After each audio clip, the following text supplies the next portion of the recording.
Amara Thompson strode into the open-plan office of Next Gen Tech Solutions on a brisk Monday morning, her leather laptop bag slung over one shoulder. She adjusted her curly hair, freshly styled that morning, and forced a polite smile at her colleagues, most of whom barely glanced up from their screens. The familiar hum of keyboards filled the air, accompanied by the faint aroma of overpriced coffee from the break room. As she reached her desk, tucked away in a corner near the window, Amara exhaled deeply. The view of the city skyline was one of the few perks of her position, even if she sometimes felt like she was working on the periphery in more ways than one. She powered up her laptop, the glowing logo on the screen briefly reflecting her tired expression.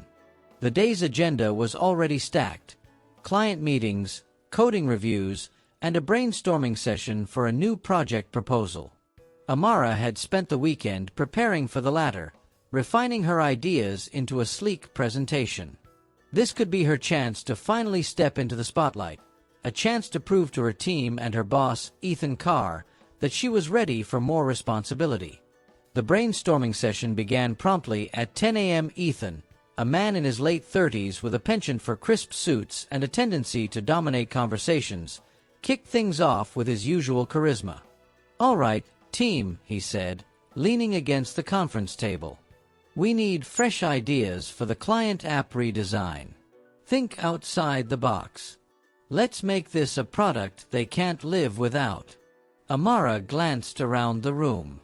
The team was diverse in age and expertise, but not in ethnicity. She was the only black person, a fact that had initially surprised her in a company that prided itself on innovation and inclusion. When the floor opened for ideas, Amara waited for the right moment before raising her hand. "I've been thinking about a modular interface," she began, her voice steady despite the quickening beat of her heart. "Something that adapts to user behavior over time. It would leverage machine learning to predict preferences and—" Ethan interrupted with a sharp nod. "Interesting. Let's circle back to that." He turned to Alex Porter, a junior developer who had joined the company less than a year ago. "Alex, what are your thoughts?" Amara blinked, stunned. She wasn't finished. Her idea was met with murmurs of intrigue, but Ethan had already moved on, engaging Alex in a discussion about a completely different concept. Amara sat back, her cheeks burning with frustration. At lunch, she joined her friend Ravi Mehta at a nearby cafe. Ravi, a soft-spoken man with sharp analytical skills, was one of the few people at the office who understood her struggles. Over plates of steaming biryani, Amara recounted the morning's meeting. "Again?" Ravi asked, pushing his glasses up the bridge of his nose. "That's, the third time in 2 months?" "Fourth," Amara corrected, stabbing her fork into her rice. "It's like I'm invisible. I've worked here for 6 years, Ravi. 6 years, and I'm still waiting for a promotion while guys like Alex just waltz in and get all the credit." Ravi frowned. "It's not right. You know your ideas are better than half the stuff Ethan pushes through." "Better doesn't matter if no one listens," Amara muttered. "I'm just tired." Ravi hesitated, then leaned in closer. "Have you thought about documenting everything? The meetings, the emails, the times he takes credit for your work? If you ever decide to push back, you'll need proof." Amara shook her head. "I don't know, Ravi. Calling this out feels risky. What if it backfires? What if it just makes things worse?" He offered her a reassuring smile. "It's your call. Just know you're not alone. And if you ever need someone to back you up, I'm here." That evening, Amara returned home, her thoughts weighed down by the day's events. Her apartment, a small but cozy space filled with potted plants and art prints, was her sanctuary. She dropped her bag on the couch and pulled out her laptop, opening a blank document. Ravi's words lingered in her mind. Documentation. Proof. After a moment's hesitation, she began to type, detailing the events of the brainstorming session and similar incidents from the past. As her fingers flew across the keyboard, a mix of anger and determination coursed through her. Amara wasn't sure where this path would lead, but she knew one thing: she couldn't stay silent any longer. The hum of fluorescent lights filled the quiet conference room as Amara waited for the weekly team huddle to begin. She was early, as always, her notebook open and pen poised. Across the room, Alex and Ethan were engaged in a casual conversation, laughing over a shared joke. Amara kept her head down, pretending to focus on her notes, but her mind churned with frustration. Since the brainstorming session, she had noticed subtle shifts in her interactions at work. Ethan had grown colder, offering clipped responses to her questions and assigning her smaller, less impactful tasks. Meanwhile, Alex was taking on higher-profile projects that Amara had been advocating for months. As the room filled with her colleagues, Ethan called the meeting to order. The team reviewed updates and upcoming deadlines, with Ethan praising Alex's visionary leadership on the new client app. Amara clenched her jaw, forcing a polite smile. When the meeting ended, Amara approached Ethan. "I'd like to talk about my role in the app project," she began, her tone measured. "I've contributed significant research and—" Ethan held up a hand. "Amara, your work is important, but we need someone who can see the bigger picture. Alex has been great at stepping up in that capacity. But I've been pitching those ideas for months," Amara protested, heat rising in her voice. Ethan frowned, his expression unreadable. "Let's not get defensive. Keep doing what you're doing, and your time will come." His dismissal left her stunned. She walked out of the room, her chest tight with anger and disbelief. That afternoon, Amara found herself in the break room, her hands wrapped around a cup of lukewarm tea.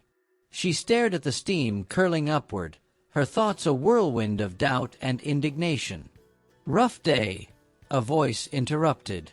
She looked up to see Dana Collins, a senior black woman from the marketing department, leaning against the counter. Dana was known for her no-nonsense attitude and sharp strategic mind, but she rarely ventured into casual conversation. "You could say that," Amara replied, offering a faint smile. Dana studied her for a moment before speaking. "Let me guess, getting passed over, ideas ignored, credit taken by others?" Amara blinked, caught off guard by Dana's directness. "How did you—" Dana chuckled dryly. "Been there. Still there, sometimes. You're not imagining it, Amara. This place has its problems, and they run deeper than you think." Amara hesitated, unsure of how much to reveal. But something in Dana's tone felt genuine, almost protective. "It's exhausting," she admitted. "I work twice as hard, and it still feels like I'm invisible." Dana nodded, her expression softening. "You're not invisible. They see you, they just don't want to admit it. Your presence challenges their comfort zone, and that scares them." "What can I do?" Amara asked, her voice laced with frustration. "Document everything," Dana said firmly. "Build your case, find allies, and don't let them silence you. But be smart about it. You're playing a long game, and the stakes are high." Dana's words lingered with Amara as she returned to her desk. For the first time, she felt a glimmer of validation, not just from Dana's advice, but from the realization that her experiences were part of a larger pattern. Over the next few days, Amara began to observe her workplace through a new lens. She noticed how Ethan rarely interrupted Alex or other male colleagues, but often cut her off mid-sentence. She saw how performance reviews for her peers focused on leadership potential, while hers always emphasized being a team player. One morning, during a coffee break, Amara shared her observations with Ravi. "It's everywhere," she said, her voice hushed but firm. "The way they talk to us, the way they assign tasks, it's all deliberate, even if they don't realize it. Ravi nodded, his brow furrowed. It's like we're playing by a different set of rules. But how do we change it? Amara sighed. I don't know yet. But I can't keep ignoring it. Their conversation was interrupted by Ethan calling Amara into his office. She entered cautiously, unsure of what to expect. Ethan gestured for her to sit. I've noticed you've been more vocal lately, he said, his tone neutral. That's good. But I need you to focus on the tasks you've been assigned. Big picture strategy isn't everyone's strength. Amara stared at him, stunned by the thinly veiled critique. I'm just trying to contribute where I can, she replied evenly. Of course, Ethan said, his smile tight. Just keep your head down and trust the process.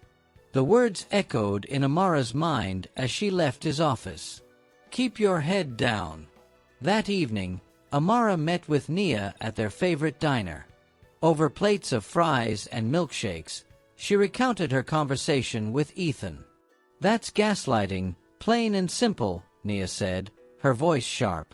He's trying to make you doubt yourself so you don't push back. Don't let him win, Amara. Amara nodded, though the weight of the day still pressed on her shoulders. Dana said something similar. She told me to document everything and find allies. She's right, Nia agreed. But you also need to think about what you want long-term. Do you want to fight this battle here, or would you be better off somewhere else? Amara sighed. I don't know. Leaving feels like giving up, but staying feels like running into a brick wall.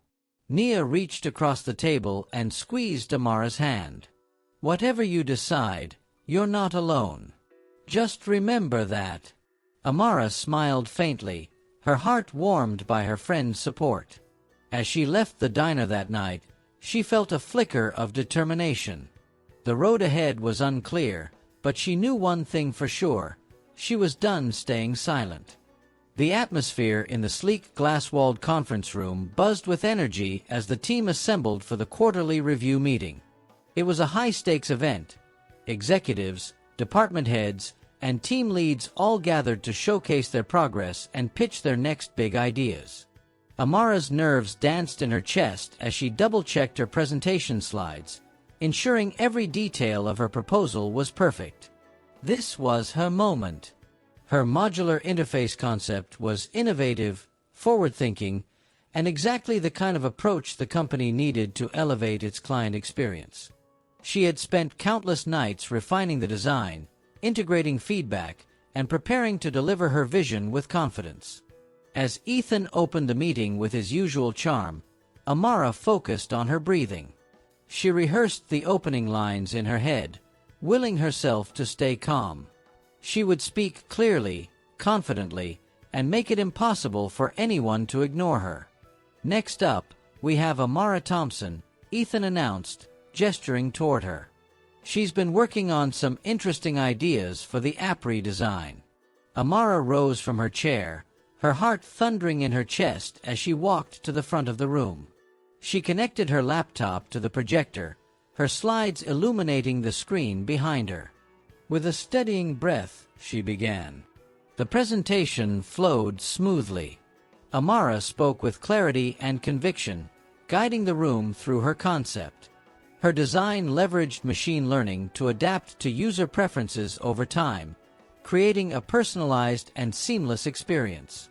She detailed the technical framework, user benefits, and projected outcomes, answering questions with ease. By the end, she was met with a smattering of polite applause. A few executives nodded in approval, exchanging murmurs. For a brief, exhilarating moment, Amara felt the weight of validation. Her idea had landed. Then Ethan spoke. "Great work, Amara," he said, standing as if to reclaim the floor. "This aligns well with the direction we've been discussing. Alex, you've been spearheading some of the back-end work for the redesign. How do you see this fitting into the broader strategy?" Amara froze. Alex. He had barely been involved in the project, contributing only a few cursory suggestions in passing. Yet Ethan's words positioned him as a key player, effectively eclipsing her role. Alex nodded eagerly, launching into a technical explanation that twisted Amara's concept into something unrecognizable. "This definitely complements the modular framework we've been brainstorming," he said, casually crediting the non-existent brainstorming sessions as a group effort. Amara's stomach churned as the discussion spiraled away from her, her contributions reduced to a footnote in real time. She glanced around the room, searching for any sign of acknowledgement, but most faces were turned toward Alex and Ethan, nodding in agreement. By the time the meeting ended, Amara's chest was tight with a mix of anger and humiliation. As the team filtered out, she remained seated, her laptop still connected to the projector. Dana approached her, folding her arms. "You okay?" Amara shook her head. "I don't understand. How can they just take it? I spent weeks on this." Dana sighed, her expression one of sympathy and resignation. "Because they can. And because they've been doing it for years. You did incredible work, Amara, but this place isn't set up to reward people like us." "That doesn't make it right," Amara said, her voice trembling with emotion. "No, it doesn't," Dana agreed. "But the question is, what are you going to do about it?" Amara spent the rest of the day buried in work, her emotions simmering just beneath the surface. That evening, she sat at her kitchen table, staring at her laptop. Her journal of incidents had grown into a detailed chronicle of meetings, assignments, and interactions, all carefully documented. Her phone buzzed, and she saw a message from Ravi. "Ravi, saw what happened in the meeting today. You good? Let me know if you need anything." She hesitated, then typed a response. "Amara, thanks. Just trying to figure out my next move." Ravi replied almost immediately. "Ravi, you've got options. Just remember, you're not alone in this." The words felt like a lifeline. Amara leaned back in her chair, her mind racing. For too long, she had played by the rules, hoping her work would speak for itself. But now, she realized the rules were rigged, and her silence had only enabled the system.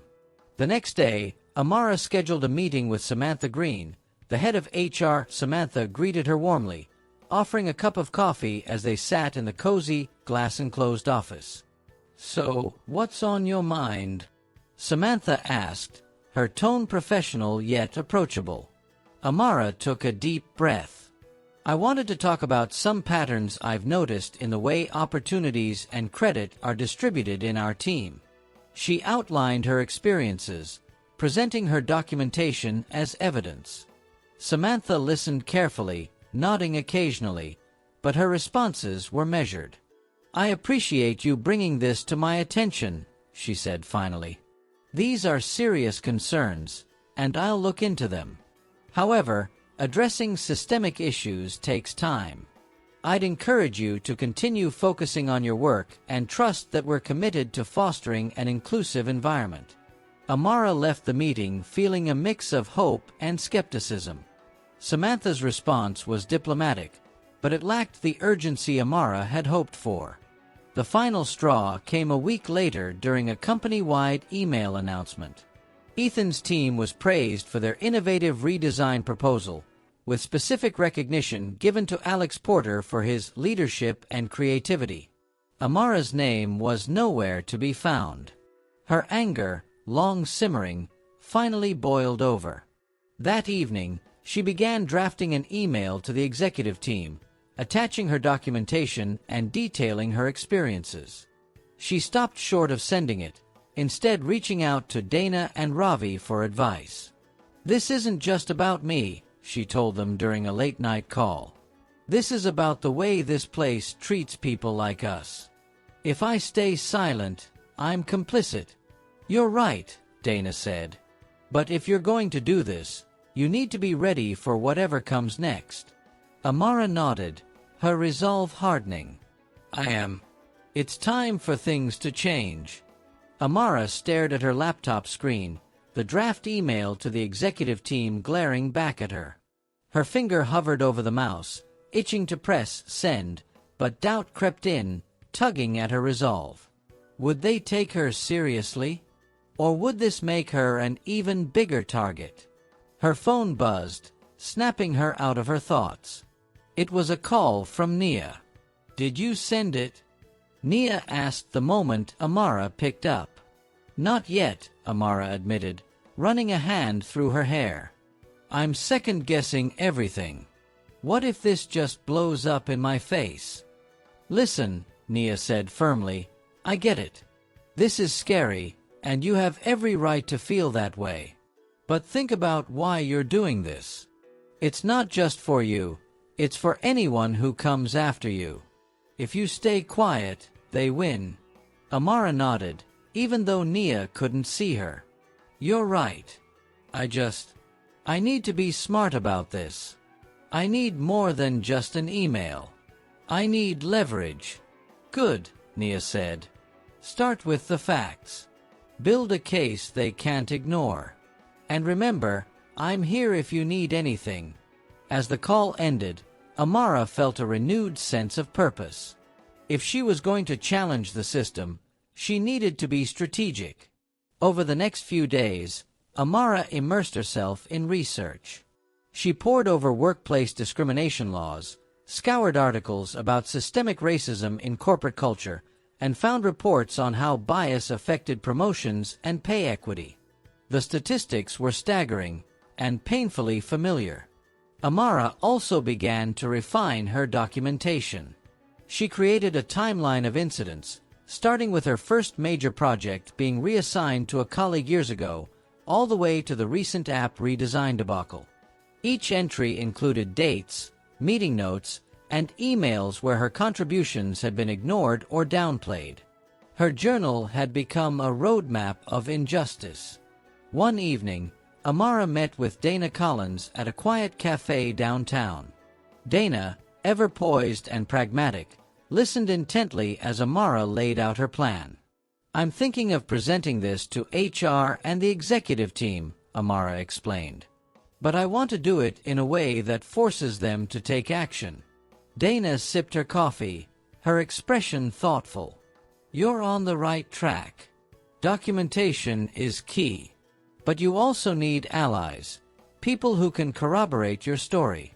It's harder for them to dismiss a collective voice." Amara frowned. "That's the tricky part. I know Ravi has my back, but most people are too scared to speak up. I can't blame them, though. The risks are huge." Dana nodded. "They are. But change doesn't happen without risk. Start small. Talk to people you trust, people who've experienced the same thing. You'd be surprised how many are just waiting for someone to take the first step." Inspired by Dana's advice, Amara began discreetly reaching out to colleagues. She approached Ravi first, knowing he was already on her side. "I'm putting together a report for HR," she told him during lunch. "I want to include other voices, but I understand if you're not comfortable being involved." "I'm in," Ravi said without hesitation. "This isn't just your fight, it's ours. I've seen the way they treat you, and I've felt it too. It's time we did something about it." Buoyed by Ravi's support, Amara approached others in the office. She started with casual conversations, testing the waters before broaching the topic of workplace bias. To her surprise, several colleagues, particularly women and employees of color, shared similar stories of being overlooked or undervalued. One of them was Lynn Tran, a marketing analyst who had been with the company for 3 years. "I've been wanting to say something for ages," Lynn confided. "But I didn't think anyone would care. If you're taking this to HR, I want to help." Slowly, Amara began to build a coalition. Meanwhile, Ethan's behavior grew more hostile. He assigned Amara tedious, time-consuming tasks that kept her away from team projects. In meetings, He openly dismissed her suggestions or cut her off mid-sentence. But Amara refused to back down. She documented every interaction, every instance of retaliation, and shared her experiences with Dana and Ravi for support. One afternoon, as she was reviewing her notes, Logan Parker, a white male colleague, approached her desk. "Hey, can we talk?" Logan asked, his tone hesitant. Amara raised an eyebrow but nodded. They stepped into a quiet corner of the office. "I've been noticing how Ethan's been treating you," Logan began. "I didn't realize how bad it was until recently, and I'm sorry. I've been complicit in this, and I want to help if I can." Amara was taken aback. Logan was one of the few people on the team who had always seemed neutral, neither overtly supportive nor dismissive. "What changed?" she asked. "I guess I started paying attention," Logan admitted. "And I realized how much of this is baked into the culture here. I want to do better, and if there's anything I can do to support you, let me know." Amara studied him for a moment before nodding. "Thank you. There is something you can do. When I bring this up to HR, your voice could make a difference. They're more likely to listen to you than to me." Logan looked uncomfortable but nodded. "Okay. Count me in." By the end of the week, Amara had a comprehensive report and a small but dedicated group of allies ready to back her up. She scheduled another meeting with Samantha Green, this time bringing her documentation and her coalition statements. As she prepared for the meeting, Amara felt a mix of fear and determination. She knew the risks, but she also knew that staying silent was no longer an option. The soft hum of the air conditioner in Samantha Green's office was the only sound as Amara handed over her meticulously prepared report. Samantha, the head of HR, adjusted her glasses and began skimming the document. Amara sat across from her, her back straight, her hands clasped tightly in her lap. Samantha's face was impassive as she flipped through the pages, but Amara thought she detected a flicker of something. Surprise, maybe? Concern? It was hard to tell. "This is detailed," Samantha said finally, setting the report down. "You've clearly put a lot of thought into this." Amara nodded. "It's not just me, Samantha. I've spoken with others, and they've had similar experiences. This isn't about one or two incidents. It's a pattern." Samantha leaned back in her chair, her fingers steepled. "I appreciate your courage in bringing this forward. However, these are serious allegations, and we'll need to investigate thoroughly. I'll need to talk to the others you've mentioned. Are they prepared to speak with me?" "They are," Amara said firmly. "And I have emails, meeting notes, and other documentation to support everything in that report." Samantha nodded slowly. "All right. I'll start by reviewing this and speaking with Ethan. But you should know that these things take time, and outcomes can vary. I'll keep you updated." Amara left the meeting feeling a mix of relief and apprehension. She had taken the first step, but she knew it was just the beginning. The following week, tensions in the office were palpable. Ethan, who had clearly been made aware of the complaint, became openly hostile. He assigned Amara menial tasks that were far beneath her skill level, excluded her from team meetings, and made pointed comments about team loyalty. "You know," he said one afternoon as he handed her a pile of administrative work, "it's important to focus on the work itself, not just trying to make waves." Amara bit back her retort and took the stack of papers. Every interaction with Ethan was more ammunition for her case, and she wasn't about to give him a reason to claim she was being insubordinate. Meanwhile, her allies grew stronger. Ravi and Lynn began quietly rallying support among their colleagues, sharing their own stories and encouraging others to come forward. Even Logan, who had initially seemed hesitant, stepped up in a surprising way. During a team meeting, Ethan attempted to sideline Amara's input once again. Logan, sitting across the table, spoke up. Actually, I think Amara's idea deserves more discussion, he said, his tone measured but firm. She's done a lot of work on this, and it's worth considering. Ethan's jaw tightened, but he didn't push back. Amara shot Logan a grateful glance, and he gave her a small nod. The resistance wasn't limited to Ethan. Some of Amara's colleagues began to distance themselves, clearly wary of being associated with her. Whispers followed her in the hallways, and a few teammates who had previously been friendly now avoided her entirely. "You're shaking things up," Dana said when Amara vented to her one evening over coffee. "That makes people uncomfortable. But it also means you're making an impact." "It feels like I'm losing more than I'm gaining," Amara admitted. "Every day, it's like walking into a battlefield." "That's because it is," Dana said. "But you're not fighting alone." The tipping point came during an all-hands meeting later that month. Samantha Green took the stage to address the company's culture and values, mentioning the importance of diversity and inclusion. It was a generic statement, the kind that companies often made to check a box, but this time it felt different. After the meeting, Samantha approached Amara. "I've reviewed your report and spoken with several of your colleagues," she said. "We're taking this seriously, and I want you to know that changes are coming.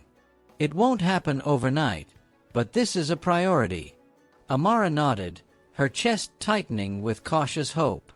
"Thank you, Samantha. That means a lot." As the workday ended, Amara sat at her desk, reflecting on the journey so far. She was exhausted, mentally, emotionally, and physically, but she also felt a sense of purpose she hadn't felt in years. Ravi appeared at her desk, grinning. "Hey, a few of us are going out for drinks. You in?" Amara hesitated, then smiled. "Yeah. I think I could use a break." As they walked out together, Amara realized something important. The fight wasn't over, but for the first time, she wasn't fighting alone. The office was unusually quiet the next morning, as if the walls themselves were holding their breath. Amara sat at her desk, her fingers hovering over the keyboard. On her screen was the draft of an email she had been working on for days, an open letter to the leadership team detailing the pervasive bias she and her colleagues had experienced. Attached to the email was her meticulously prepared report, complete with documentation and statements from her allies. Amara's chest tightened as she reread the letter one last time. Her words were direct but measured, calling out the systemic inequities without personal attacks. The tone was professional yet firm. "The culture at NextGen Tech Solutions must change, not just for me, but for all employees who are marginalized by unspoken biases and discriminatory practices. As an organization that prides itself on innovation and inclusivity, we must hold ourselves to a higher standard." Amara closed her eyes, took a deep breath, and pressed send. Within minutes, the office atmosphere shifted. Amara could feel the ripple effect of her email as colleagues began reading it. Whispers filled the air, and several co-workers glanced in her direction, their expressions a mix of curiosity, admiration, and unease. Her phone buzzed with notifications. "Ravi, you did it. Proud of you." "Lynn, I just saw the email. You're incredible. Let me know what you need from me." Dana, bold move, Amara. Stand tall. They'll try to push back, but you've got us. As the day wore on, Amara was summoned to another meeting with Samantha Green. This time, however, the tone was different. Samantha's usual calm demeanor was tinged with urgency. "Amara," Samantha began, her hands folded on the desk, "your email has sparked a lot of conversation. The executive team is reviewing your concerns, but I need you to know that this level of visibility can come with challenges." Amara's gaze was steady. "I understand. But I'm not backing down." Samantha nodded, her lips pressing into a thin line. "Fair enough. We'll keep you updated on next steps." The backlash came swiftly. By the following morning, Amara noticed that Ethan was avoiding her entirely, delegating his interactions with her to a junior manager. The tension in the office was palpable, with some colleagues going out of their way to avoid eye contact with her. But there were signs of support, too. Logan stopped by her desk to thank her for speaking up, and several other co-workers sent her private messages of encouragement. "You've started something important," Logan said. "People are talking about things they've never felt comfortable addressing before." Later that week, a company-wide town hall was announced, with the CEO, Marcus Landry, scheduled to address the employees.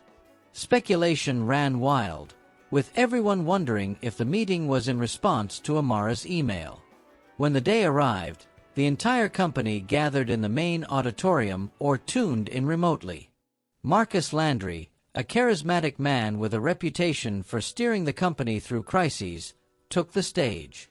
His expression was serious but composed. "I want to start by addressing the concerns raised in a recent email that many of you may have seen," Marcus began. "First, let me commend the courage it takes to speak out about these issues.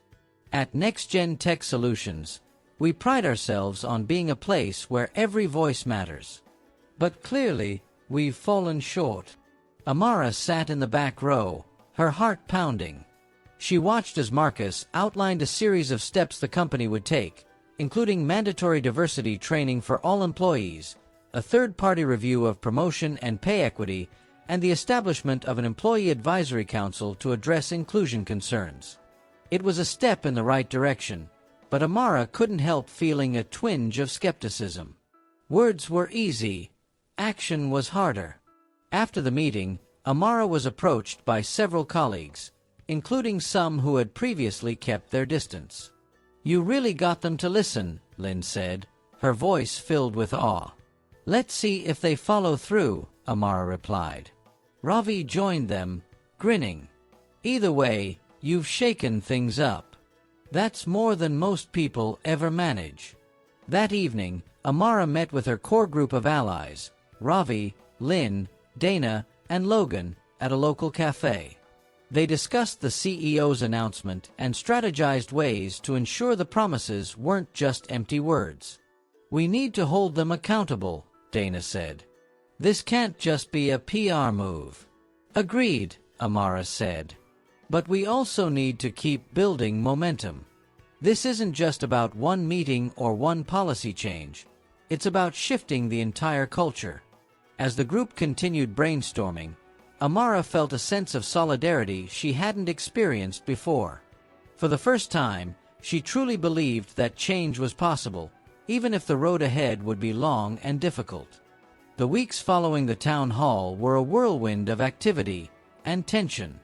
The company's announcement of diversity training and a third-party review sparked mixed reactions across the office. While some employees expressed cautious optimism, others voiced skepticism or outright resistance. Amara walked into the break room one morning to find two colleagues whispering near the coffee machine. They stopped abruptly when they saw her, exchanging awkward glances before quickly leaving the room. It wasn't the first time this had happened. The whispers, the sidelong glances, the sudden silences when she entered a room, it was all part of the fallout from her decision to speak up. Not everyone was on board with the changes, and Amara's role in sparking them had made her a lightning rod for both praise and resentment. At her desk, she found an anonymous note left on her keyboard. The words were hastily scrawled on a scrap of paper. "Maybe if you focused on your work instead of complaining, you'd get ahead." Amara's stomach churned as she crumpled the note in her fist. It wasn't the first time she'd faced hostility, but it still stung. She tossed the note in the trash and took a deep breath. She wouldn't let this derail her. The company's first diversity training session was held later that week, led by an external consultant. Amara and her colleagues filed into the conference room, where the consultant introduced herself as Dr. Simone Barrett, a renowned expert on workplace inclusion. Dr. Barrett started with an icebreaker, asking attendees to reflect on moments when they felt included or excluded in their lives. Amara watched as some employees engaged thoughtfully, while others, like Ethan, sat with their arms crossed, their expressions resistant. During a group exercise, Amara was paired with Logan and 2 other colleagues. The task was to discuss a time when implicit bias had affected decision-making at work. Logan spoke first. "I used to think I was being fair when I delegated tasks, but looking back, I realized I was giving the most visible projects to people who reminded me of myself. It wasn't intentional, but it wasn't right either." Amara appreciated his honesty but couldn't help noticing the tension in the room. One of their colleagues, James, muttered under his breath, "This is all so overblown. People just need to toughen up." Amara turned to him, her voice calm but firm. "It's not about toughness, James. It's about creating a workplace where everyone has an equal chance to succeed. That benefits all of us." James shrugged, avoiding her gaze, but Logan nodded in agreement. By the end of the training, opinions were split. Some employees seemed to have gained new insights, while others remained resistant to change. For Amara, the session was a small but meaningful step forward. Later that day, Samantha Green called Amara into her office. "I wanted to check in," Samantha said, her tone uncharacteristically warm. "How are you holding up?" Amara hesitated before answering. "I'm managing." The training was a start, but there's still a lot of resistance. Samantha nodded.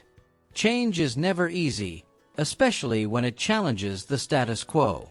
But I want you to know that the leadership team is committed to following through. The third-party review will begin next month, and we're forming the advisory council as we speak. I'd like you to be a part of it." Amara blinked in surprise.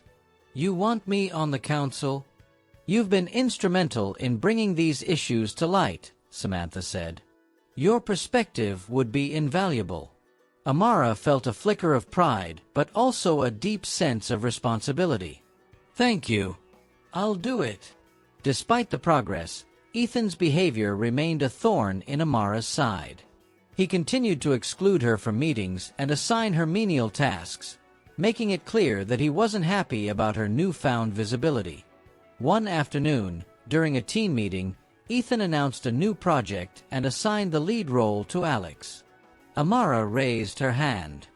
"I'd like to volunteer for that role," she said, her voice steady. Ethan smirked.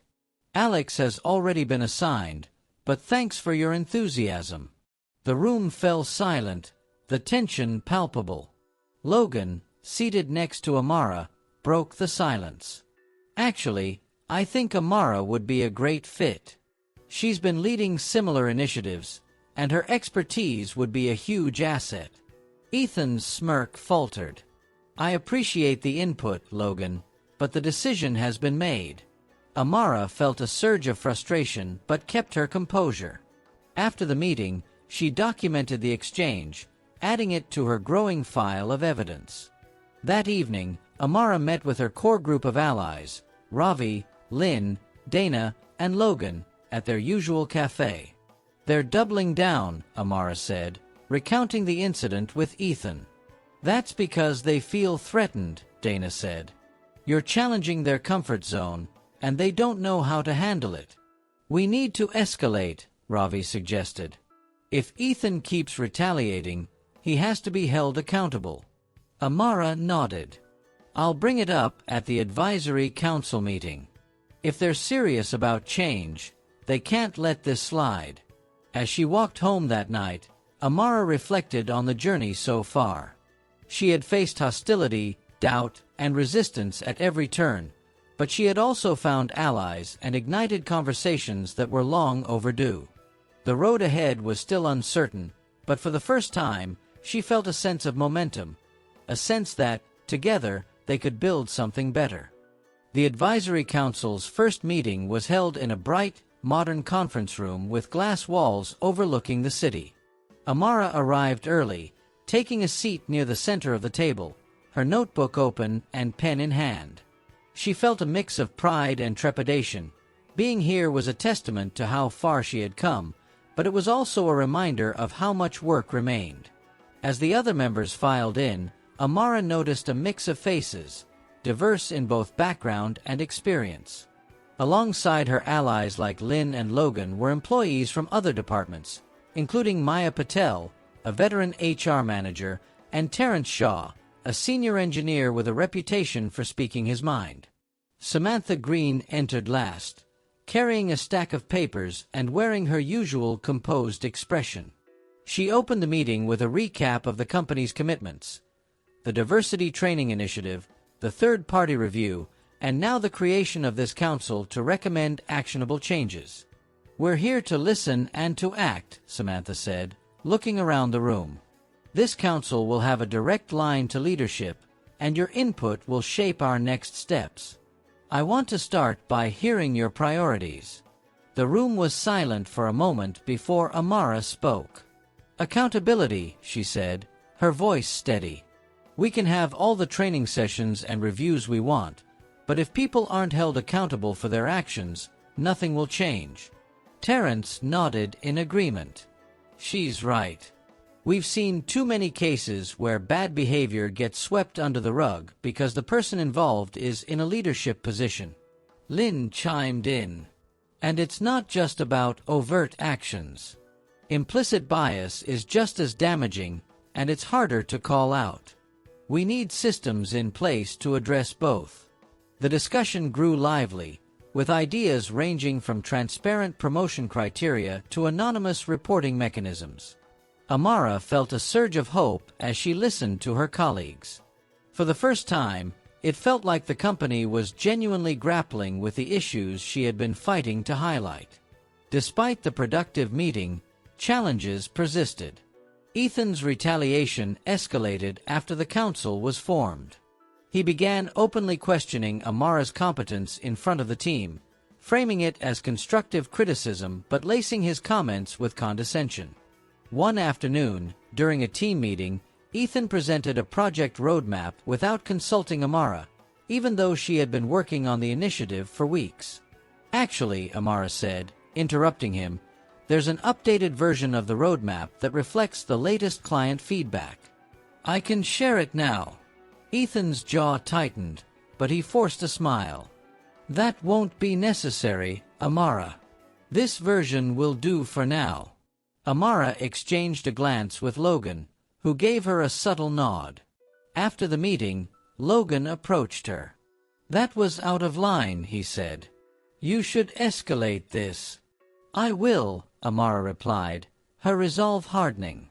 That evening, Amara drafted a detailed email to Samantha Green, outlining Ethan's behavior and attaching evidence of his repeated attempts to undermine her. This time, she didn't second-guess herself before hitting send. The response came quickly. Samantha requested a one-on-one meeting with Amara the following morning. In Samantha's office, Amara recounted her experiences in greater detail. Samantha listened intently, her expression growing graver as the conversation went on. "This is unacceptable," Samantha said finally. "I'll be addressing this with Ethan directly, and we'll be taking steps to ensure this behavior stops. I also want you to know that your contributions to the advisory council have not gone unnoticed." "Thank you," Amara said, though she knew better than to let her guard down completely. "I just want to be able to do my job without being sabotaged." "You will," Samantha assured her. "I'll make sure of it." The fallout from Samantha's intervention was immediate. Ethan's behavior shifted overnight. He became distant, avoiding any direct interaction with Amara, but the hostility in his tone was gone. Amara knew he had been reprimanded, but the exact details remained unclear. A week later, an internal memo announced Ethan's reassignment to a different department. While the company framed it as a strategic move, the timing left little doubt about the real reason behind the decision. Amara's colleagues reacted with a mix of relief and curiosity. Lynn and Ravi pulled her aside to celebrate. "You did it," Ravi said, grinning. "This is huge." "It's a start," Amara said. "But there's still a long way to go." With Ethan gone, Amara felt a newfound sense of freedom.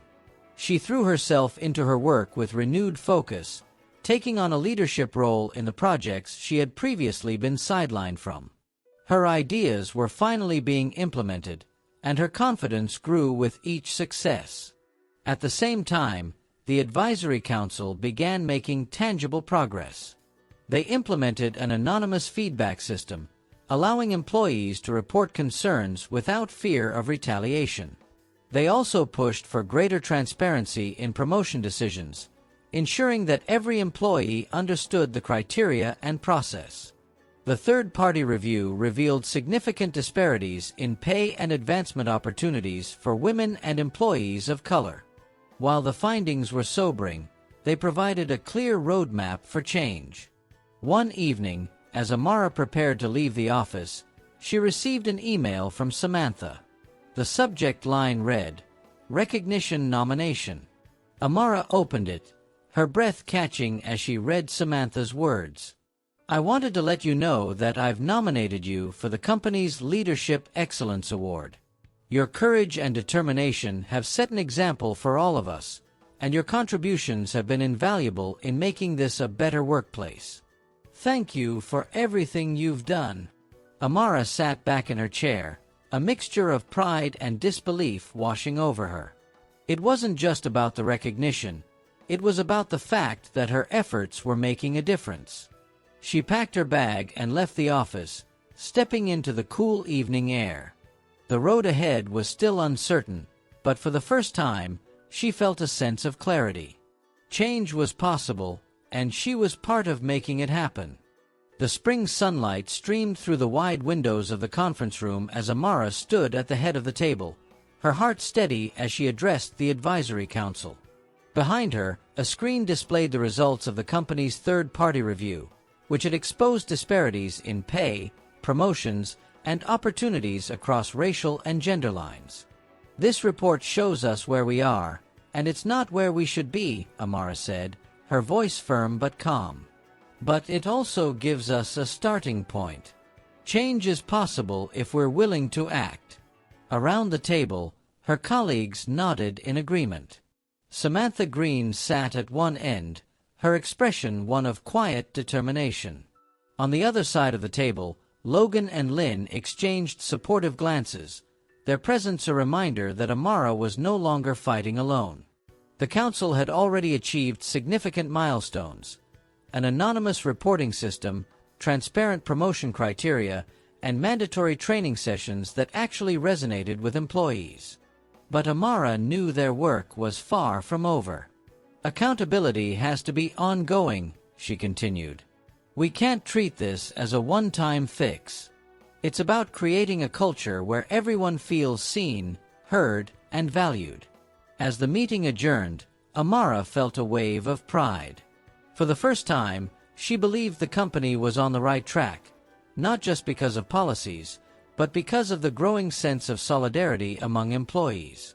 Outside the conference room, Dana Collins caught up with Amara. "Impressive work in there," Dana said with a rare smile. "You're turning this place around."